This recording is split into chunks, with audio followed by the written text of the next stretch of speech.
Hey, did you know that the funds from reverse mortgages can be used to purchase other properties? They can, and it leads to a couple of interesting opportunities. In the first case, you can imagine someone in their 70s.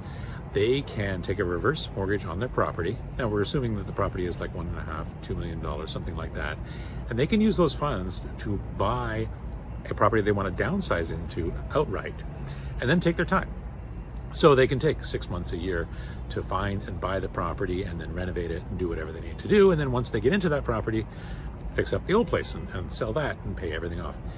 The other option, which is quite interesting, there was a survey recently of CARP or AARP or one of those, and a lot of people in their 60s said they were very comfortable where they were, but they thought they might want to downsize in about 10 years.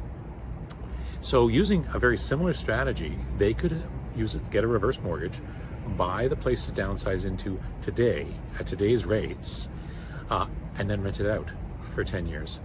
So there's no mortgage on that new place because they're buying it out. There's no mortgage payment on the current property because it's a reverse mortgage, and they're making rental income. And then that rental income, because there's no mortgage to pay, can offset what they might have been taking from their retirement savings. And how much more can those retirement savings grow if they're given an extra 10 years?